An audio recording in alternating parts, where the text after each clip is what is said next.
Hi, good day to you. It's me again. So earlier I made the video for the digital reception simulator. So that simulator is intended for large area coverage propagation study. Now, if you want to do in-depth single frequency networking, so I made the example also of an SFN in the digital reception simulator wherein Manila is made to operate with Mount Santo Tomas Baguio, which is obviously outside the guard interval, and I've shown you the destructive impact of not following the guard interval as one of the parameters, without of course adjusting. So in this software, it's called the Building Shadow Simulator. So this one is aimed to optimize to the smallest detail the performance of your coverage within the area of your coverage. So the areas that had been encountering obstructions for highly urbanized area, for buildings, uh, and natural obstructions like mountains. So what do you do in order to minimize the areas, the shadow areas that prevents faithful reception of your signal? So digital broadcasting allows us to manage this, to synchronize the transmission, and to provide an efficient distribution of signal in a service area that is within the coverage of a particular main transmitter. So in this case, it's going to operate in SFN, but the smaller stations would be treated like gap fillers. Okay, so let's do it. So another propagation demonstration. So if you would notice here, I have chosen the area, the map area for Makati, and the size of the map I believe is 4 kilometers squared. So 4 by 4. So the first station established is the main station of PTV. Again, we're using People's Television Network as the example. One in Visayas Avenue. And then I have used as an example is Tower 1 in Makati here. Okay. So after putting all the necessary attributes, the coordinates, and the power levels in ERP, I believe I've chosen 100 watts for the gap filler in Makati. Actually, 100 watts is too large already for a gap filler. But this is ERP. This is not transmit power. It's already ERP. So I can have a 10 watt transmitter with a 10 dB gain for me to come up with a 100 watt ERP gap filler located in the central business district to counter the shadow effect. So you will notice also that the guard interval I used in this example I believe is 1/8 or 126 microseconds. Now in the graph is shown in front of you, it shows actually the circle is the position of my cursor, the area I clicked, and it shows that it is actually behind a building. So it is not just a graph, but it's a crude illustration of an obstruction.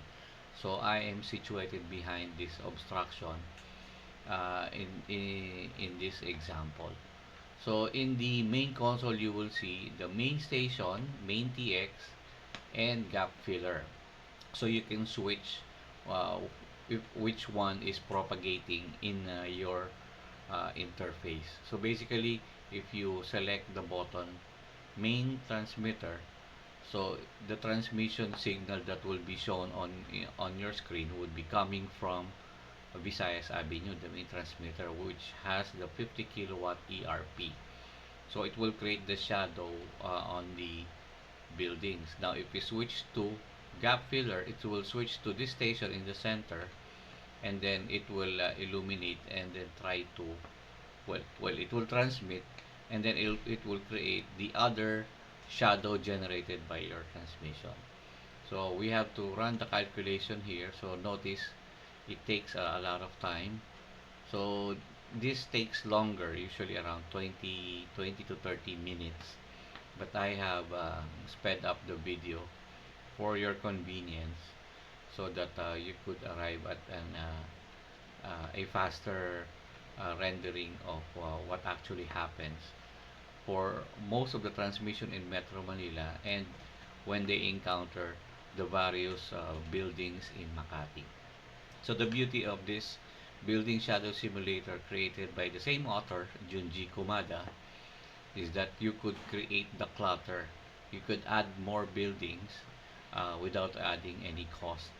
So the manual teaches us how to add new buildings. So we know that every year there's a new building. So there's a criteria that a building should be, I think, if the building is 20 stories and above, it's worth considering to add them in the database. Okay, so it's difficult if you add even the 10-story buildings. So the calculation would be longer because the algorithm would consider even small elevation that creates an obstruction. So that's why we have to create the threshold.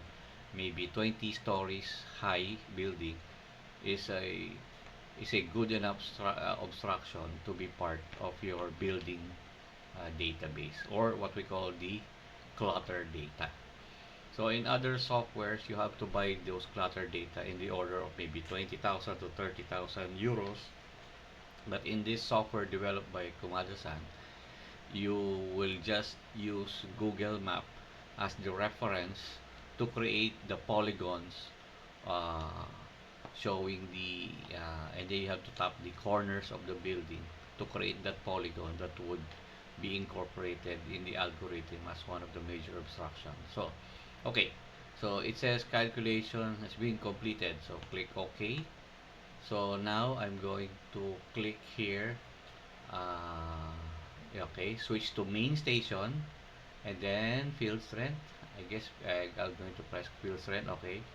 So after pressing field strength, the signal coming from Visayas Avenue, Quezon City, when it propagates and hits those buildings, so white shows you the highest signal level possible, and then as the color is shown with the legend, it shows you that signal degrades when it is encountering the building. Now I switched to gap filler with the 100 watt ERP in the center, which is tower 1. So it shows you the reverse shadow created. So this time from the center going out, those blocks create the uh, attenuation on the signal via the diffraction in the propagation. So the signal is diminished. Now after showing you both, first is the propagation from the main station coming from Quezon City Circle. Okay, if I press SFN to synchronize the one in sorry, not yet, it's a failure of reception. I click the failure of reception. So this is the areas with the green based on the scale, shows you the areas that would have degradation of the signal. This would be the desired to undesired ratio. Okay, illustration. So meaning higher desired to undesired ratio means good signal. And now if I press SFN, the SFN button, so the same colors of the desired of the failure is shown. So that part actually shows you that if you put one in tower 1 and one in Visayas Avenue, you could establish somehow a severely reduced um, areas wherein reception will be unsuccessful. So in this simulation, I believe that this has solved the problem of the building shadow created by the high-rise buildings in Makati.